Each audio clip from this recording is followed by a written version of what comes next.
सर्वपित्र अमावस्या पे कर ले 5 काम। पितृ सदैव रहेंगे पूरे वर्ष आपके ऊपर प्रसन्न और आपके जीवन में उनकी रहेगी छत्र छाया, तो हो जाएंगे आप माला माल। मित्रों, सनातन धर्म डायरीज में आपका स्वागत है। आज मैं आपको सर्वपित्र अमावस्या के बारे में बताने जा रही हूँ। यदि आप भी सर्वपित्र अमावस्या में ये 5 काम कर लेते हैं तो आप देखेंगे कि आपके जो पितृ हैं वो सदैव आपके ऊपर प्रसन्न रहेंगे और आपके जीवन में जो भी दुख तकलीफ़ें हैं वह सब जल्दी से जल्दी दूर कर देंगे। सर्वपित्र अमावस्या को पितरों को प्रसन्न करने के लिए उनका श्राद्ध करने के साथ ही आपको कुछ ऐसे कार्य भी करने चाहिए जिससे कि आपके जीवन में हमेशा खुशहाली का वास रहे और आपके घर से आर्थिक तंगी भी दूर हो सके। जैसे सर्वपित्र अमावस्या पर पितृ श्रोत का पाठ करने से पितृ प्रसन्न होते हैं। इन विशेष उपायों को करने से आपके पितृ के साथ माँ लक्ष्मी की कृपा भी आप पर बरसती रहेगी। तो आइए जानते हैं कि सर्वपित्र अमावस्या के विशेष उपाय के बारे में। सर्वपित्र अमावस्या पर पितरों की आत्मा की शांति के लिए श्राद्ध किया जाता है। आप अगर सर्वपित्र अमावस्या पर अपने पितरों का श्राद्ध कर रहे हैं तो आपको कुछ ऐसे सत्कर्म भी करने चाहिए जिससे कि आपके पितृ आपसे खुश रहकर आप पर अपनी कृपा बनाए रखें। सर्वपित्र अमावस्या पर किए जाने वाले यह काम ऐसे हैं जिन्हें करने से आपके घर में पूरे साल सुख शांति समृद्धि का वास रहेगा। साथ ही धन्य धान्य की भी कोई कमी नहीं आएगी। सर्वपित्र अमावस्या पर किए जाने वाले उपाय जिनके बारे में आपको करने हैं और जिससे घर में सुख शांति समृद्धि का वास होता है। आपको बता दें कि सर्वपित्र अमावस्या पे शाम को मतलब कि सर्वपित्र अमावस्या पड़ रही है 2 अक्टूबर को, उसी दिन आपको शाम को दक्षिण दिशा में दीपक जलाकर पशु पक्षियों को भोजन दें। यानी कि शाम के समय घर में के बाहर दक्षिण दिशा में एक दीप जलाने से पितरों के साथ माँ लक्ष्मी की कृपा आप पर बनी रहेगी।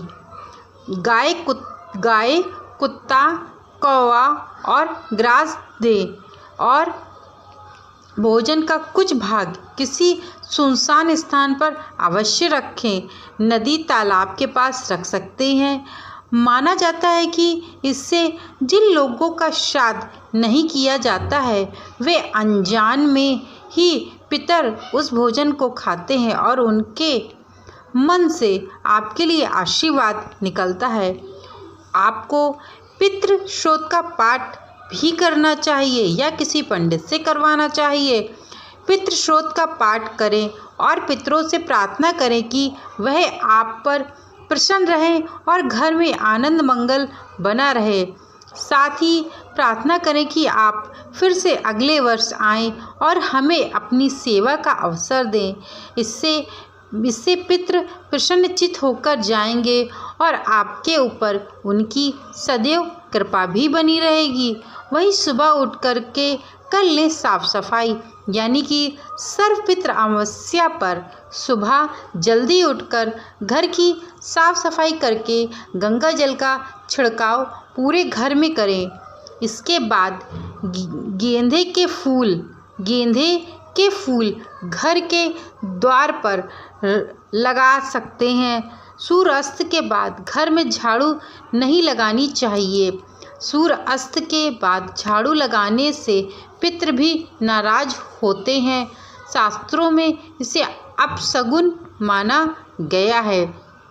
वहीं किसी भूखे को खीर सहित भोजन भी आपको कराना चाहिए।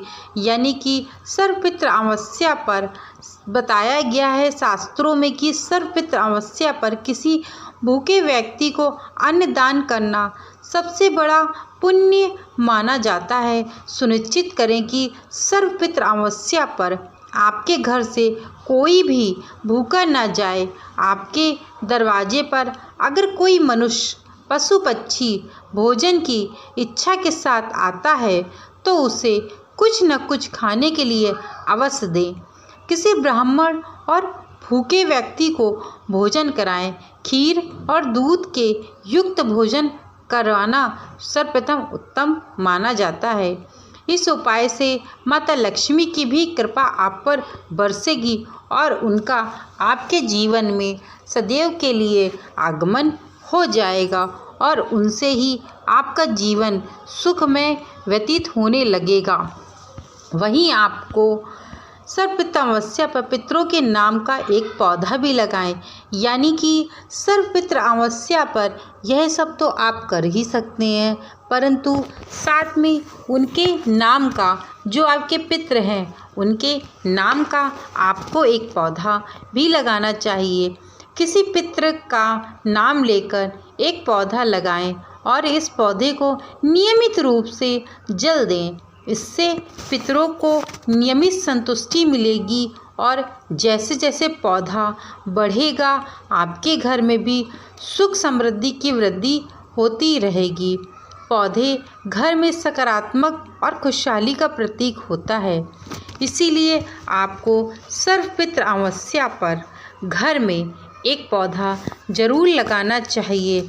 आपको बता दें कि सर्वपितृ अमावस्या पर यदि आप यह 5 उपाय करते हैं तो ज़रूर से ज़रूर पितरों के साथ साथ आपको माँ लक्ष्मी का भी आशीर्वाद प्राप्त होगा। कहा जाता है आपको यह 5 चीज़ें ज़रूर से ज़रूर करनी चाहिए, क्योंकि पितृ अमावस्या आपके जीवन में बहुत कुछ बदल देगा और आप अपने जीवन में पितरों से सदैव प्रसन्न रहेंगे। आपको बता दें कि यदि जब किसी भी व्यक्ति के जो पितृ हैं वह नाराज रहते हैं तो उनके जीवन में सदैव धन हानि बनी रहती है और घर में गृह कलेश भी बना रहता है। भाई भाई का नहीं होता है, बहन बहन की नहीं होती है, यहाँ तक कि माँ बाप भी अपने बच्चों से लड़ते झगड़ते रहते हैं। और सबसे इम्पोर्टेंट बात कि आर्थिक तंगी होना प्रारंभ हो जाती है, यानी कि आपके घर में धीरे धीरे जो धन है वह हानि के रूप में बदलता चला जाएगा और आपको इस बात का पता भी नहीं चलेगा और आपके जीवन में धन से संबंधित समस्याएं होना प्रारंभ हो जाएंगी। यदि आपके जीवन में पितृ दोष है तो आप ज़रूर इन पितरों के इस सर्वपितृ अमावस्या में आप इन उपायों को ज़रूर से ज़रूर करिए। मेरे द्वारा बताई गई यह जानकारी आप लोगों को अच्छी लगी हो तो चैनल को लाइक शेयर सब्सक्राइब करना मत भूलिएगा। Thank you so much video को वॉच करने के लिए।